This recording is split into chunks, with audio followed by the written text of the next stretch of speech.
This is Hollywood. Matías Bombal with you. Paramount Pictures and Warner Brothers team up to bring us Interstellar, an epic science fiction event movie that rivals the classic era of showmanship's great road shows in its IMAX and 70mm film presentations in the USA. Under the direction of Christopher Nolan, Interstellar stars Matthew McConaughey. Paramount has not supplied specific clips for us to share, but did give us a few scenes in their trailer number 4 with just the music and effect track, so here it is as I relate a little of the story. Not too much, of course. In the not-too-distant future, McConaughey, a farmer with 2 kids, once an engineer, pilot, and astronaut, uses technology to bring down a drone flying over his farm. The information he finds will lead him to set his course for adventure. These images, reminiscent of the Grapes of Wrath, show the great climate change in this future world devastated by famine and drought. He's recruited into action to find hope for mankind's future in the stars. Michael Caine, a key NASA scientist, offers the discovery of a rip in the space-time continuum as a chance to look for life on a planet in another solar system. Will there be hope possible for the human race on some other planet?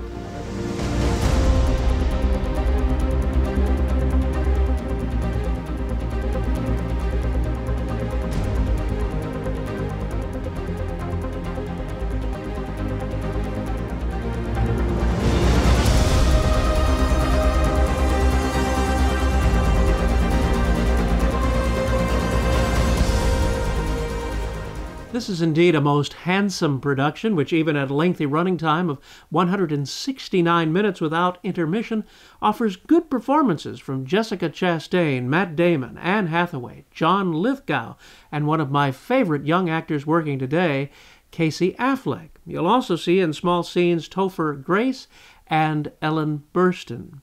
The director's choice of IMAX film shots of incredible size give you the impression of the vastness of space much better than you saw in Gravity. And in fact, I like this so much more than that movie for many reasons. The best part, I felt like I was a kid all over again with the wonder of adventurous space travel, pushing the limits of science and imagination. The 2001 A Space Odyssey influence may be felt here as you get a sense of the unknown and mysterious, with a longing to know more. It's a fun ride. One of the notable aspects of this film release is the very fact that it is on film, and will be projected that way in IMAX theaters across the country in IMAX 15-perf 70mm film prints. To give you a better understanding of what that entails versus today's commonplace non-film DCP digital projection, we take you now via MAB studio cameras to an IMAX projection room so you may see the Herculean task involved in showing Interstellar. The Sacramento IMAX Theater in California is a relatively new building housed behind the facade of one of that city's classic movie houses, which originally had opened in 1940. Just in time for this special engagement of the film print of Interstellar, the theater has installed brand new, oversized leather rocker seats. This is the IMAX 15-perf 70mm film projector. On the occasion the theater runs film prints, the entire feature unspools from the center of one of these platters. Just look at that size of Interstellar on the bottom platter. I've stepped behind these platters while in action to give you an idea of the size of the apparatus. That's some big film, and it moves very fast. The night before, the theater received print number 13 of Interstellar, all 49 reels of it. These reels vary in length, some as little as 3.5 minutes, others up to 9 minutes of screen time.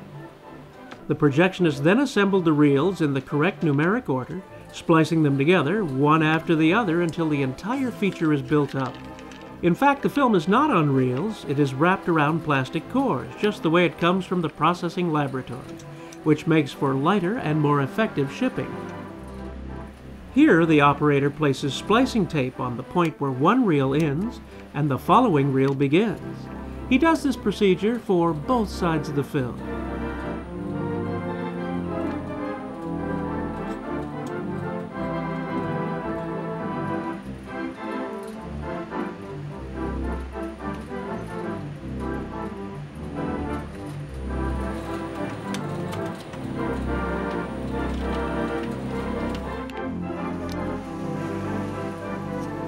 He then checks to be sure that the splice will run. You'll notice instead of a straight cut across the film, it is serrated. This gives the splice strength. And off it goes into the assembled print.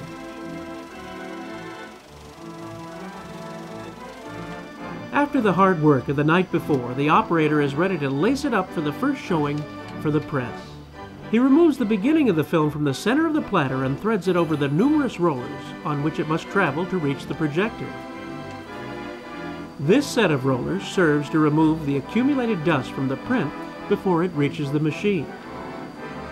Unlike standard movie film, IMAX film runs through the machine horizontally. He now loads the film into the IMAX mechanism and closes the gate. Triple check everything. It's showtime!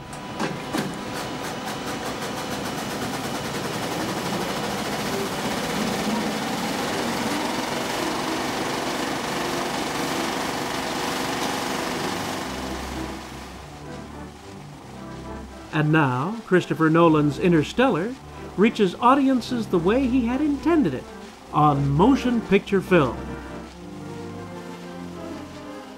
And in this theater, as an IMAX experience.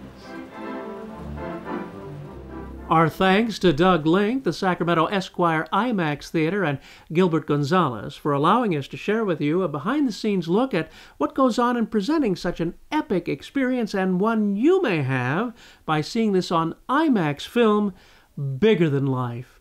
I found that Interstellar's music score by Hans Zimmer offers a tip of the hat to 2001 A Space Odyssey score, while remaining different than the standard action film scores of today with that nasty boom crash sound that I find so detestable. This is a great way to spend time at the movies. It made me like science fiction again. A fan all over again. I had given up. It had been too dystopian. But now I'm a fan again, thanks to this wonderful movie, Interstellar. The Motion Picture Association of America has given it a PG-13 rating. This is your pal, Matías Bombal, bidding you a fond farewell.